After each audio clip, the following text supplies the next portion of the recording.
ताजमहल 400 साल पहले बनाया हुआ इंजीनियरिंग का एक जबरदस्त मास्टरपीस है जो आज भी पूरी मजबूती से खड़ा है। इसकी टेक्नोलॉजी को देखने के बाद साइंटिस्ट आज भी ऐसा मानते हैं कि शायद ही आज फिर से ऐसी बिल्डिंग बनाई जा सके। जितना अट्रैक्टिव ताजमहल देखने में लगता है उससे भी ज्यादा अट्रैक्टिव इसकी इंजीनियरिंग है और शायद इसी वजह से यह आज दुनिया के 7वें अजूबे में शामिल है। इस वीडियो में हम ताजमहल के कंस्ट्रक्शन की बेहतरीन इंजीनियरिंग को समझने की कोशिश करेंगे। ताजमहल आगरा में यमुना नदी के किनारे बना हुआ है और इसका साइट सिलेक्शन भी एक बहुत ही टेक्निकल डिसीजन था। यदि आप इस्लामिक आर्किटेक्चर को देखते हो तो ये मोस्टली गार्डन के सेंटर में बने हुए हैं, लेकिन ताजमहल की हम सैटेलाइट इमेज देखें तो यह गार्डन के सेंटर में नहीं बल्कि गार्डन के नॉर्थ में बना हुआ है। तो क्या यह एक मिस्टेक थी इस्लामिक आर्किटेक्चर की या एक ब्रिलियंट इंजीनियरिंग? यदि इन सैटेलाइट इमेज को थोड़ा ऊपर से देखें तो यहाँ पर भी आपको एक परफेक्ट सिमेट्री दिखाई देगी। ताजमहल के जस्ट ऑपोजिट साइड में एक और सेम टू सेम ऐसा ही गार्डन बना हुआ है जिसका नाम है मेहता बाग गार्डन,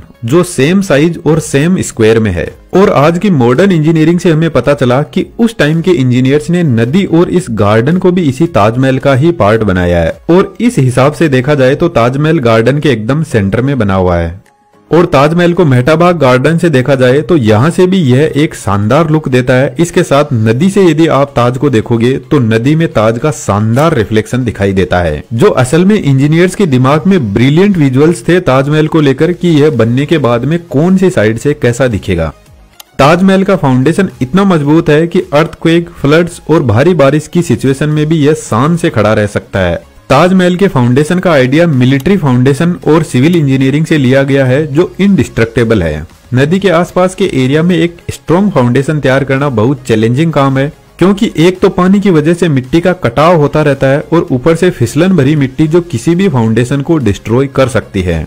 तो इंजीनियर्स ने सोचा क्यों ना एक ऐसा फाउंडेशन बनाया जाए जो पानी की वजह से कमजोर ना हो बल्कि मजबूत होता जाए। तो इंजीनियर ने सबसे पहले चैलेंज लिया कि जमीन को तब तक खुदाई की जाए जब तक मजबूत मिट्टी या स्ट्रॉन्ग रॉक ना आ जाए। जिस तरीके से आज के टाइम में हम बिल्डिंग बनाने से पहले स्ट्रॉन्ग बीम बनाते हैं, ठीक उसी तरीके से ताजमहल के फाउंडेशन में स्ट्रॉन्ग बीम्स के लिए कुएं खुदाए गए और कुओं को तब तक खोदा गया जब तक कि स्ट्रॉन्ग रॉक की मोटी लेयर ना मिल जाए। और लगभग 15 से 20 मीटर की खुदाई के बाद सेवरल मीटर मोटाई वाली रॉक की लेयर मिली।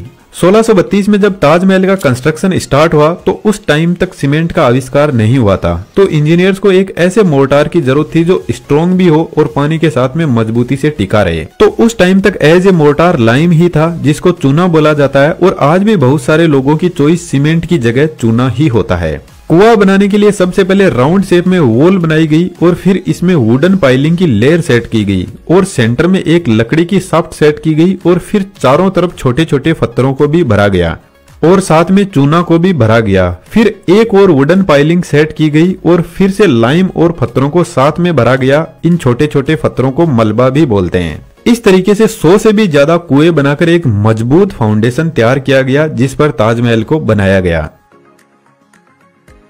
अरे यह क्या हुआ? यदि इस टाइप का फाउंडेशन हमने बनाया होता तो कुछ ही टाइम बाद में ताजमहल गिर जाएगा। और यह विजन आज से 400 साल पहले इंजीनियर्स के पास में था, क्योंकि जो लाइमस्टोन मुगल बादशाह शाहजहां के इंजीनियर्स ने यूज में लिया था उसको जब इलेक्ट्रो माइक्रोस्कोप से चेक किया गया तो काफी शॉकिंग रिजल्ट निकल कर आए। लाइमस्टोन में बहुत सारे स्मॉल ग्रेन्स, प्लांट डेब्रीज पाए गए जिनमें मोस्टली शुगर, काली मिर्च, चने का आटा और कुछ लोकल फ्रूट्स और ट्री रेजिन्स जिसको पेड़ से निकलने वाला गोंद भी बोला जाता है, जो आई थिंक आपने ट्रीज पे चिपका हुआ देखा होगा। इन सब को चूने के साथ में मिलाकर फिर वेल में मलबे के साथ में भरा गया और कुएं से एक शाफ्ट को बाहर निकाला गया और इस तरीके से हंड्रेड्स ऑफ कुओं से एक स्ट्रॉन्ग वाटरप्रूफ स्ट्रक्चर बनाया गया। अब यहाँ पर ध्यान देने वाली बात यह है कि इन वेल के अंदर लकड़ी एक मेन कंपोनेंट है और रिवर के पानी की वजह से यह जो वेल है उनके चारों तरफ पानी भरा रहता है और यह पानी एक ऑक्सीजन फ्री एनवायरनमेंट क्रिएट करता है। और वेल में लगी हुई लकड़ी पानी में हमेशा भीगी हुई रहती है और लकड़ी पानी में ज्यादा मजबूती से रह सकती है जब तक उसको ऑक्सीजन ना मिले। तो यहाँ पर ताजमहल का फाउंडेशन यमुना नदी के पानी से ज्यादा मजबूत होता जा रहा है। लेकिन आज के टाइम में इंजीनियर्स के लिए एक बड़ी चुनौती यह भी है कि यमुना नदी का पानी सूख रहा है, जिसकी वजह से लकड़ी धीरे धीरे सूखने लगेगी जो फाउंडेशन में इनस्टेबिलिटीज क्रिएट कर सकती है। तो यहाँ पर फाउंडेशन की रेगुलर वॉचिंग रखी जाती है। यमुना रिवर के आसपास के एरिया में भी यदि आप घूमने जाते हो तो आपको वहां पर ऐसे कुएं बने हुए दिख जाएंगे जो शायद मिट्टी के कटाव को रोकने के लिए बनाए गए थे।